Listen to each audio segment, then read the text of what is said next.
Welcome to Voices and Stories, episode number 2. This is going to be a short micro service with 2 songs and a short 10-minute devotional. Every week, July and August, we'll be releasing on Wednesdays at 7 p.m. and at Sundays at 10 a.m. We look forward to you hearing the voices and stories from our church across this region. Let's go there now.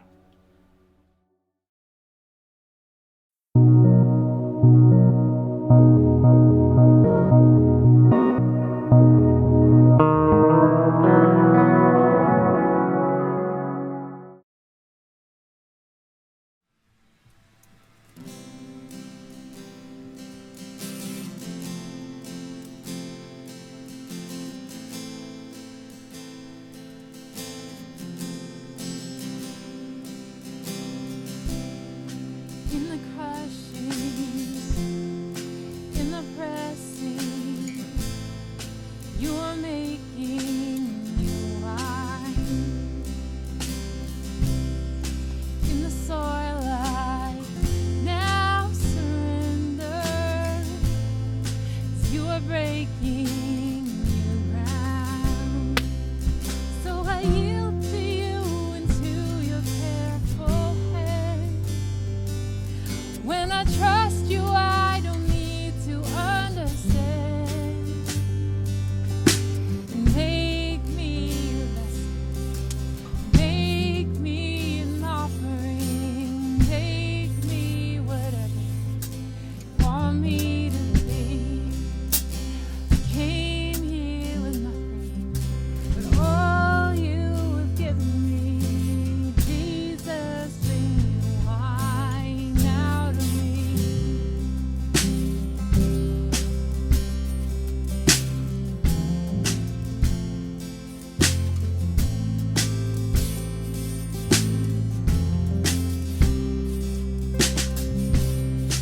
In the crushing,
Hi guys, I'm Kimberly.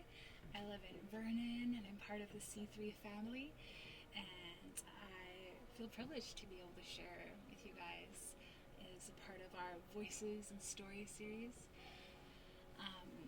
I think I'm just going to get straight into scripture before I start rambling about how excited I am to see you in person soon. So, Philippians 1:6. It's a verse that perhaps many of you are familiar with, including myself, but it has taken on new meaning for me in the last few days. So Philippians 1:6. I am convinced and sure of this very thing, that he who began a good work in you will continue until the day of Jesus Christ, developing and perfecting and bringing it to full completion in you. To bring his work in you to full completion. So, if you're like me, you're pretty excited and maybe relieved, maybe full of anticipation about the restrictions lifting and limits disappearing and just feeling like life is beginning again. Things are opening back up. I think in the last 2 weeks, I said yes to every opportunity that I could swing to spend time with people because I'm just so excited to connect with human beings again. But another thing I've also felt is probably slightly overwhelmed as well. In the last year and a half in my world, things have been fairly slow paced compared to previous years anyways. Obviously, or maybe not obviously, but this last year and a half has been difficult, mentally and emotionally straining, agonizing in some ways. But the pace has slowed down, and that hasn't necessarily been a bad thing. And then all of a sudden, it seems like things are full on. Like, what? I've got things going on every day. There's jobs that now need to get done, responsibilities that were kind of on hold that are now back in my hands again, errands that actually need to be completed. And of course, I want to spend time and reconnect with friends and family and you guys, and it's been great, but it also feels like it went from 0 to 60 without warning.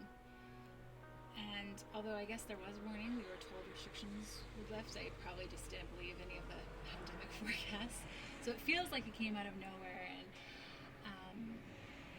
and I've been dealing with sort of mixed emotions about this. And this week, as I was preparing for Josiah to go back on the road for work, and just sort of mulling over our life and what it looks like changing again, I felt like God said to me pretty clearly, don't forget the lessons from the desert. Don't forget the lessons from the desert. As Christians, or as people who read the Bible, when we use the symbolic language of the desert, we're referring to a time in Jewish history when the Jews spent 40 years in a desert between escaping Egyptian captivity and actually going into their own land, into what's called the Promised Land. So the desert was this transition time, and it was an inhospitable place. There was hardship, concerns about provision, there was doubt as to what was going on, and but it was also a time of pretty amazing intimacy with God. The Israelites developed a real sense of culture and who they were. They were given the 10 Commandments at this time, and so this is what it sort of means to be in a desert. And this theme continues throughout the Bible, all the way to when our main man, Jesus, comes on the scene, and he decides to go to the desert for 40 days for fasting and prayer, right before he starts his public ministry. So when we refer to being in a desert today, it's not so much a physical place or a geographical location, but a state of heart. Right? Maybe we're discouraged, maybe we feel spiritually dry and thirsty, like not much is happening, like we're going nowhere.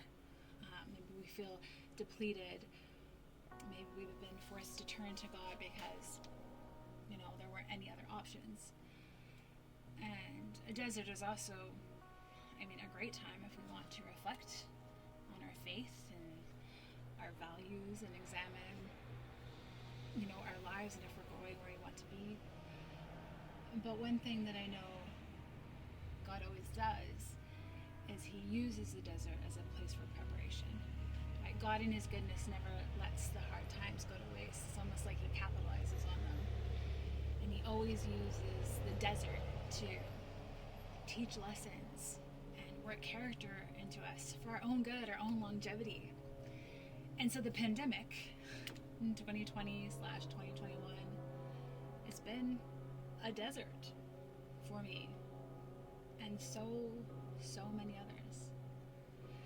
And something that I heard in many of our own online services throughout this last year has been, hey, if you're in isolation or lockdown or things are stuck, don't think of it as a waste of time. God is doing something in us. He's preparing things for us. We're not simply biding our time until things can go back to normal, but God is prepping us for what's next. And I took that to heart. I believed it, and I still believe it. And I prayed that I wouldn't miss what God was trying to teach me, to teach my family, to teach my church.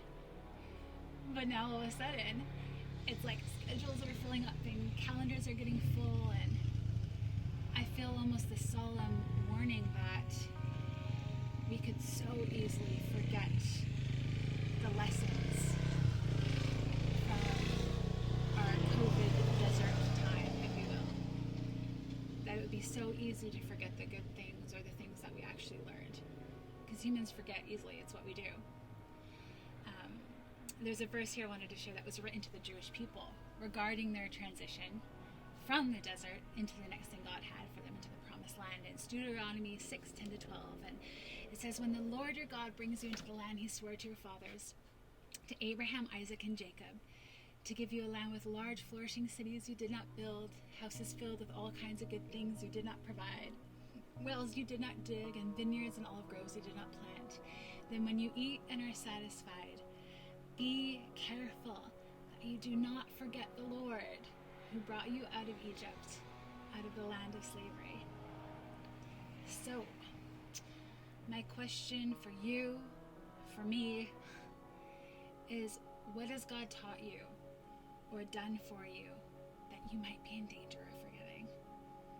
What has God taught you during this time of isolation and lockdown, of pandemic stress?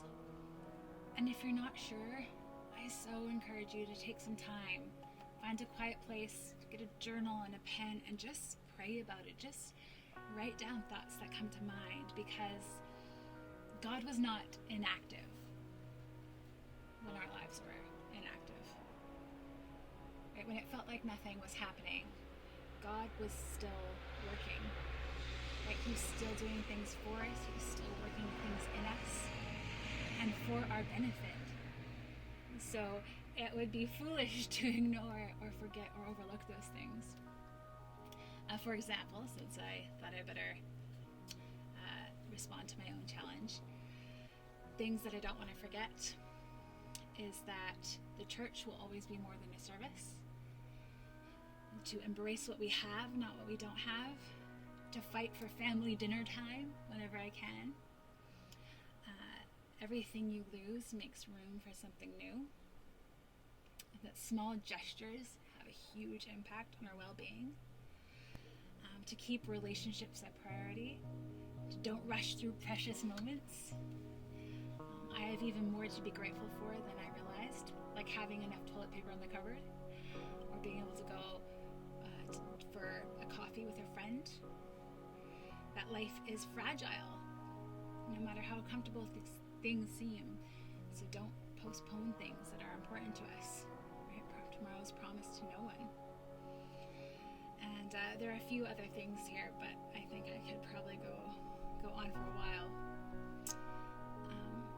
But I feel like I could so easily let my return to a fast-paced life essentially erase these lessons. That my return to previous routines and rhythms I could just pick back up again without actually implementing any of these things that God has taught me or that I've learned. And if I don't do that, then God's probably going to have to teach me again. And I don't want that. I'd rather skip the follow-up lesson.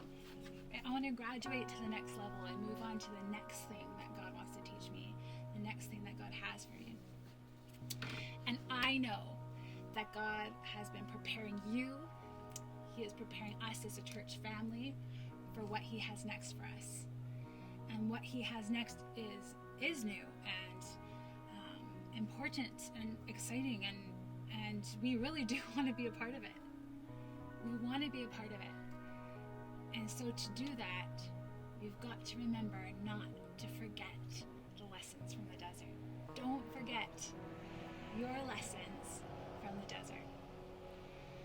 So as I close, I'm just going to read the verse I opened with to sort of bring things back together.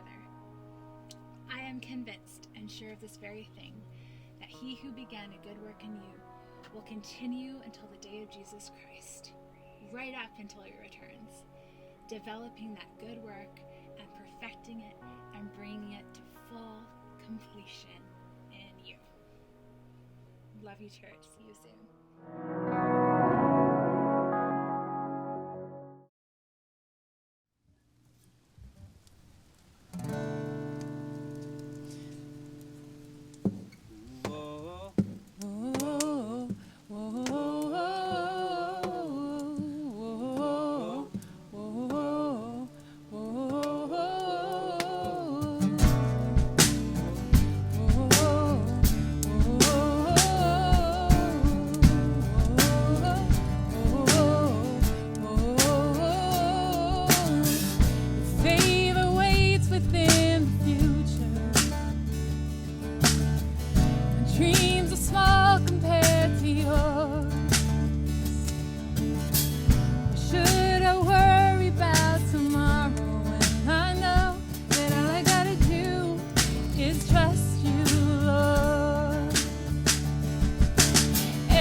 has been Voices and Stories.